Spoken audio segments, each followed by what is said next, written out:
Olá, você está convidado a acompanhar conosco uma conversa sobre o ajuste fiscal. É tema que tem chamado a atenção dos brasileiros, tem sido proposto pelo Palácio do Planalto e que chega aqui no Congresso Nacional para ser debatido. Se você acompanha a política e se lembra, uma das propostas que veio por medida provisória, a 669, foi devolvida pelo presidente do Senado, senador Renan Calheiros. Isso porque se tratava de aumento de impostos e esse é o tipo da matéria que tem que ser tratada por projeto de lei. Vindo para o Congresso Nacional em forma de projeto e não de medida provisória, a possibilidade de discussão e de participação dos parlamentares no tema muda totalmente. E é para falar sobre isso que a gente conversa agora com o senador José Medeiros. Senador, muito obrigada pela sua presença aqui no nosso programa. Como é que o senhor está vendo essa possibilidade da discussão do ajuste fiscal? Há uma perspectiva grande de que os trabalhadores, mais uma vez, vão ser cobrados, onerados nesse arranjo das contas públicas. O senhor acha que vai ser por aí? Eu agradeço por esse espaço e parabenizar o trabalho de vocês, que o programa Argumento, assim, além da credibilidade, da forma como vocês colocam os temas aqui, é um espaço onde a população brasileira pode ver a discussão dos temas, da história quando ela está acontecendo, né? Nossa, senador, obrigada. Eu agradeço em nome da equipe e realmente a gente entrevista aqui as pessoas que são atores da história atual da política brasileira, né? É história em tempo real. História em tempo real. Mas essa discussão... Ela veio aqui para casa em forma de medida provisória numa sexta-feira de tarde, à tardezinha já, quase no sábado. E há muito tempo vem inquietando a casa e mesmo a população que vê, que tem no seu inconsciente os poderes bem repartidos, com funções bem claras, poder executivo, poder judiciário, poder legislativo. E assim desde a Revolução Francesa, não é verdade? Mas aqui no Brasil há tempos que vem assim... parecendo que tem só um poder. Aquele poder que detém a chave do cofre, ele tem mandado nos outros de uma forma... tem tido ingerência de forma que tem agoniado a população brasileira.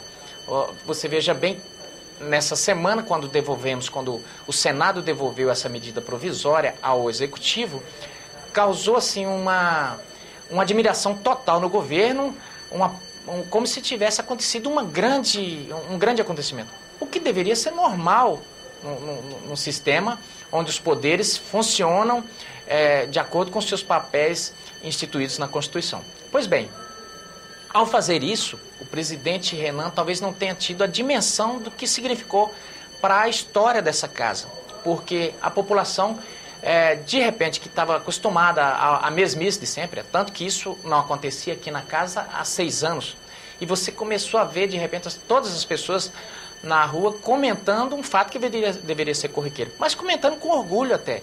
E eu cheguei a comentar, falei, olha, o presidente Renan talvez não saiba que está esse buchicho todo na rua, contente com o que ele fez. E não se tratava das pessoas falarem, olha, que bom que fez, porque foi contra a Dilma, contra o governo. Não era essa a discussão. Era assim, olha, até que enfim o legislativo se portando como legislativo, né? Foi muito bom, significativo. Agora, o governo pediu isso. Porque isso há tempos que o Congresso já vinha demonstrando, já tinha havido alguns sinais, inclusive no Legislativo com o irmão aqui na casa, na Câmara dos Deputados, com a eleição, já tinha sido emitidos sinais. E parece que o governo resolveu testar limites e enviou essa medida provisória, eu diria até esse pacote de maldade via medida provisória, e foi devolvido. E agora, vindo em forma de projeto de lei, vai criar um outro ambiente para essa discussão, você não acha? Cria um outro ambiente para discussão, porque... E a discussão que está nas ruas, que é nessa linha. Olha, nós estamos pagando o pato. O governo fez as políticas que quis, da forma que bem entendeu, porque não houve... aqui vem de novo uma meia-culpa, a oposição não deu trabalho. O governo transitou nesses 12 anos de governo... Sem resistência. Sem resistência, tranquilo, e fez da forma que entendeu. E fez as contas que tinha que fazer, nesse momento as contas começam a chegar, e aí vem o momento do arroxo, das dificuldades, da falta de dinheiro. e a população se vê de repente, e principalmente aquela que produz, o trabalhador, de um lado os empresários reclamando, porque conseguiu desagradar todo mundo. De um lado os empresários reclamando, que foram penitenciários. E do outro lado também os trabalhadores reclamando. Então conseguiu desagradar a gregos e troianos. Então nesse meio, ele vem como um projeto de lei, e aí vem essa discussão vem toda aqui para dentro da casa. Ontem mesmo nós tivemos uma reunião tensa na Câmara dos Deputados, onde já esse debate começava a ter uma prévia dele. Sessão do Congresso, né? Correto. Que avaliou os vetos presidenciais, né? Ali o senhor já notou uma tensão se formando em volta do tema. Você já viu uma prévia, uma antecipação, antes do projeto começar a ser discutido, você já via ontem, era para discutir vetos, mas você já via esse tema recorrente. E o senhor acha que vai sofrer grandes mudanças? Há possibilidade de se pensar em novos caminhos? Há uma possibilidade de se corrigir a questão do ajuste fiscal através de gestão e não de novos impostos? Qual é a sua perspectiva para essa discussão? Jeito tem, mas vai depender da vontade do governo. Não vejo, pelo que eu tenho observado, não vejo que o governo vai mudar. Ele tem maioria em ambas as casas e vai usar o seu poder, tanto que ontem usou. Ontem os vetos foram todos respeitados. Foram respeitados e eu acho que usou até de forma contra si. Foram alguns tiros que não precisava no próprio pé. Eu cito a medida do imposto de renda. Ajuste da tabela do imposto de renda. Da tabela, o das domésticas. Recolhimento de imposto na contratação, né? A folha de pagamento de empregado doméstico. Exatamente.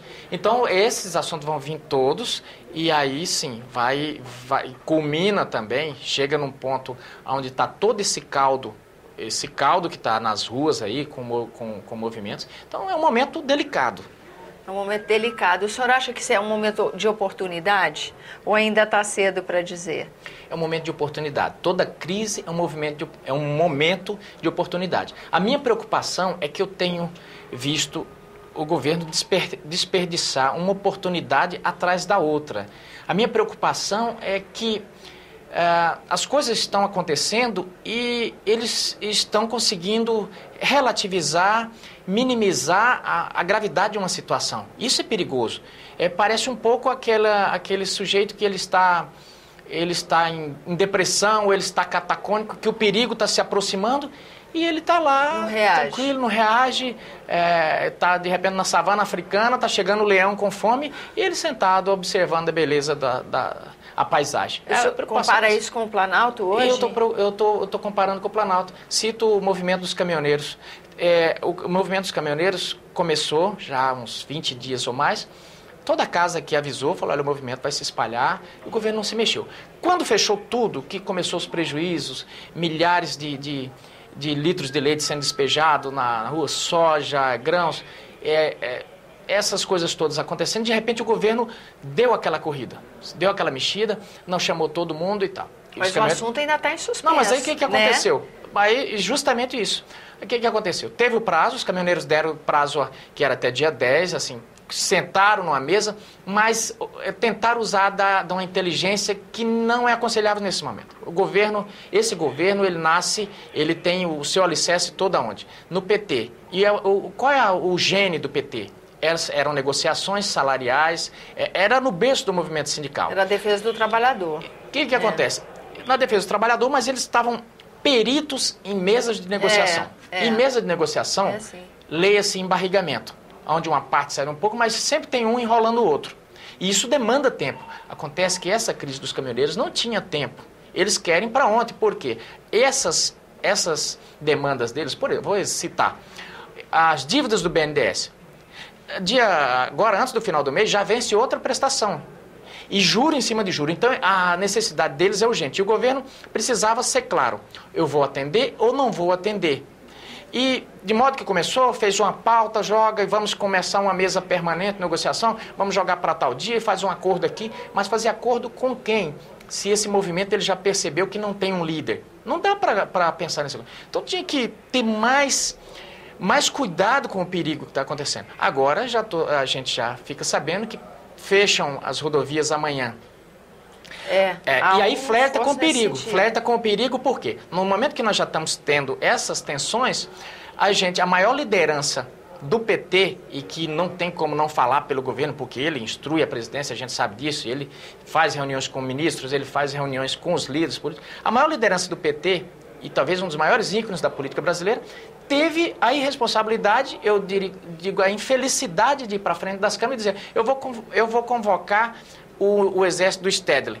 E aí a gente vê, de repente, agora, eu acabei de receber, tem sem-tetos fechando rodovias, MST quebrando, essas coisas, é flertar com o perigo, é muita loucura. Eu não sei como é que eles estão conseguindo fazer tanto desarranjo. E não precisou da ajuda da oposição para se darem mal. Estão se dando mal sozinhos, esse mérito não é nosso. Senador, infelizmente o nosso tempo se esgota e eu encerro aqui a nossa entrevista agradecendo a sua presença. Muito obrigado. Nós agradecemos aqui no programa Argumento ao senhor e a você também que nos acompanha.